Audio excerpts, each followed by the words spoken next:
Assalamualaikum. Sebelum kita bermula, cikgu nak kamu bersedia dengan buku teks dan juga buku modul matematik. Okey, pertama kita guna buku teks dulu. Okey, kamu buka pada muka surat 221. Tajuk yang cikgu nak terangkan hari ini adalah berkaitan dengan koordinat. Okey, dalam tajuk koordinat ni, yang paling penting adalah kamu perlu tahu ada dua paksi, iaitu paksi X. Paksi X ni dikenali sebagai paksi mengufuk dan juga paksi Y. Paksi Y pula dikenali sebagai paksi mencancang. Persilangan antara paksi X dan juga paksi Y ialah dikenali sebagai asalan. Okey, yang awak nampak tu, din berdiri pada kedudukan kosong itu sebenarnya ini dikenali sebagai asalan. Apa yang akan awak belajar dalam tajuk ni? Okey, yang pertama awak belajar bagaimana hendak menulis koordinat. Koordinat mesti ditulis, yang pertama dia mesti berada dalam kurungan. Kemudian nombor yang perlu ada adalah nombor pada kedudukan X dahulu, kemudian barulah Y. Sekarang tengok kepada pejabat pos. Okey, awak tengok gambar pejabat pos ni. Okey, macam mana kita nak tulis koordinat dia? Okey, koordinat pejabat pos ini, cikgu buat pergerakan supaya awak nampak. Okey, pergerakan ni dari asalan 1, 2, 3, 4. Bermaksud 4 pada paksi mengufuk iaitu paksi X dan tiada pergerakan mencancang ke atas. Bermaksud itu adalah kosong. Sekarang kita pergi pada masjid. Okey, tengok masjid pula. Okey, kalau masjid awak nampak tiada pergerakan mengufuk pada paksi X, tetapi adanya pergerakan dari asalan mencancang ke atas. 1, 2, 3, 4, 5. Jadi disebabkan X itu adalah kosong, tiada pergerakan mengufuk, hanya ada pergerakan mencancang ke atas pada paksi Y iaitu 5. Maka awak akan tulis dalam kurungan 0, 5. Begitu pula dengan hospital. Okey, kalau hospital, awak nampak kita ada pergerakan dari asalan secara mengufuk. Okey, awak tengok ya. Kejap, cikgu padam ni sekejap. Okey, kalau secara mengufuknya awak tengok 1, 2, 3. Okey, jadi awak akan tulis hospital ni 3. Kemudian mencancang pada paksi Y 1, 2, 3, 4, 5. 3, 5.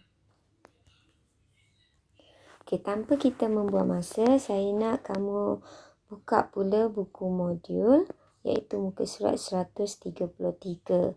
Okey, tengok macam mana cikgu tunjukkan contoh cara untuk awak menjawab latihan-latihan yang seterusnya nanti. Okey, pergi pada soalan yang pertama iaitu soalan A. Soalan A ni awak perlu tandakan bagi titik A pada kedudukan 26. Okey, jadi cara dia adalah awak lihat dulu paksi X. Okey, paksi X ni ada 2. Okey, kemudian awak lihat pada paksi Y pula. Ini mengufuk ya, tadi mengufuk, paksi X mengufuk dan mencancang naik ke kedudukan 6. Maka di sinilah terletaknya titik A. Okey, seterusnya awak pergi pula titik B. Titik B ni terletak pada kedudukan 4. Okey, jadi cikgu akan buat pergerakan pada paksi X 1, 2, 3, 4. Okey, ni 4. Dan kemudian naik mencancang ke atas iaitu pada kedudukan 6. Okey, sama dengan A lah tadi. Jarak mencancang dia. Okey, ni adalah B. Okey, seterusnya kita dah habis soalan A. Sekarang kita pergi soalan B. Nyatakan koordinat dua titik lagi iaitu C dengan D yang membentuk segi 4 iaitu dan lukis segi 4 tepat tersebut pada sarta kertas. Okey, kalau nak lukis awak perlu buat cantuman. Okey. So, kalau awak nak lukis, awak perlu buat cantuman. Okey, begini. Awak cantum A dan B. A dan B ni awak dah cantumkan. Kemudian awak carikan lagi. Okey, buat satu bentuk iaitu bentuk segi empat tepat yang dikendaki. Awak letakkan kedudukan tu sendiri. Iaitu di sini D dan di sini. Di sini C dan sini D. Okey, jadi awak nyatakanlah. Okey, untuk soalan B ni.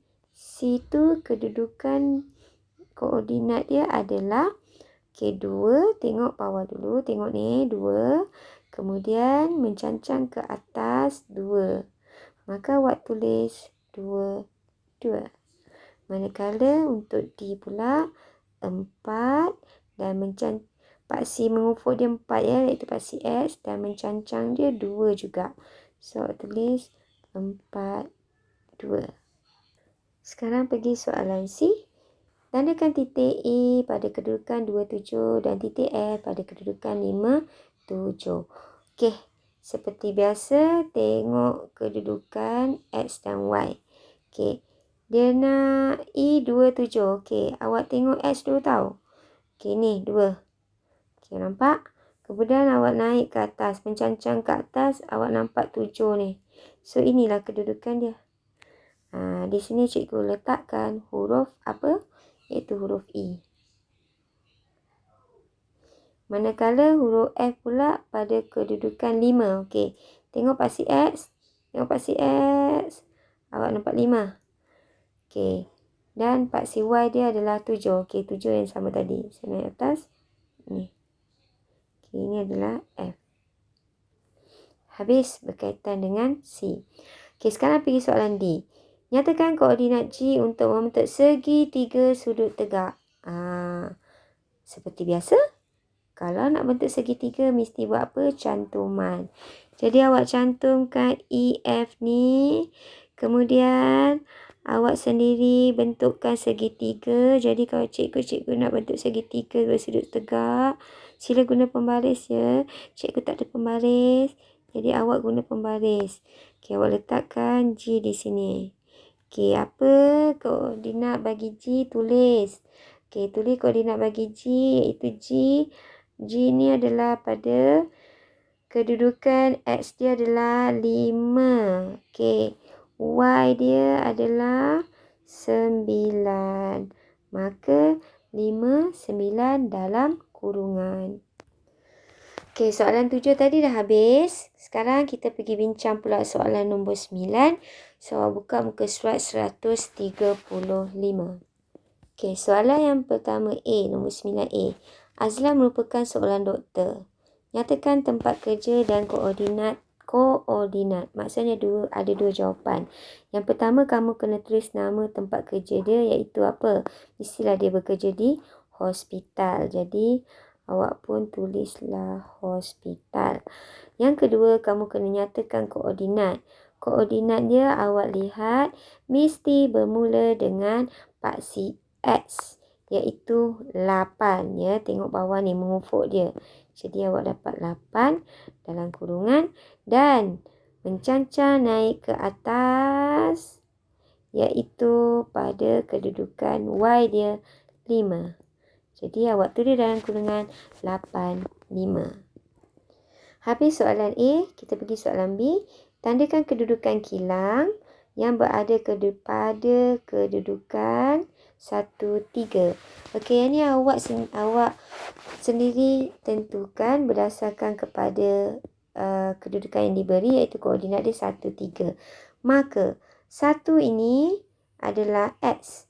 Okey, jadi awak perlu cari 1. Okey, ni 1. Ni koordinat dia. Okey, 1 dan Y dia adalah 3. Okey, tengok bawah 1 dan mencancang dia naik ke 3. So, di sinilah. Okey. Jadi, kat sini cikgu letak K. Iaitu kilang. Sekarang, terus pergi pada soalan C. Azlan bercadang untuk mengepul surat pada setelah selesainya waktu kerja lah. Okey, berapakah jarak mengufuk dan jarak mencancang? Di antara tempat kerja dia dengan tempat yang halus dia pergi tu. Okey. So, cara dia awak perlu buat pergerakan. Okey, pergerakan setiap satu unit. Okey, jadi awak tengok cikgu buat pergerakan dari hospital. Dia bergerak secara mengufuk ke kiri 1, 2, 3, 4, 5, 6. Maka di sini dikenali sebagai 6 unit dan kemudian dia naik mencancang 1 unit. Okey. So, awak nak tulis jawapan, awak mesti tulis tulis dulu perkataan jarak mengufuk 6, jarak mencancang 1. Okey, sorry tulisan cikgu tak cantik, tapi awak dikenaki menulis dengan cantik dan kemas. Okey, seterusnya kita pergi soalan D. Kira jarak yang telah dilalui dalam kilometer pula.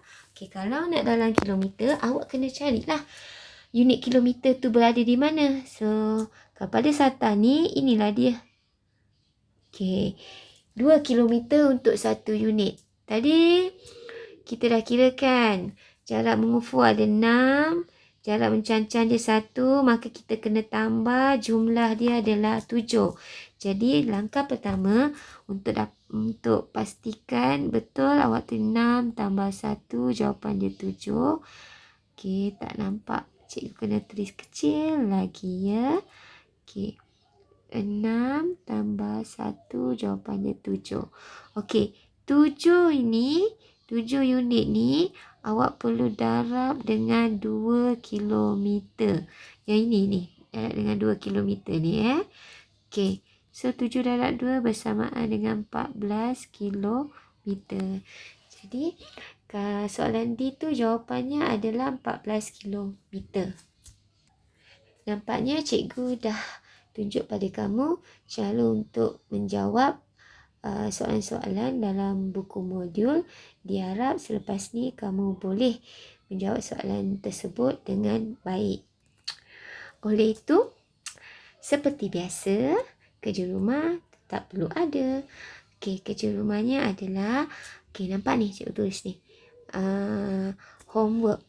Okey, muka surat 127 hingga 138 dalam buku modul.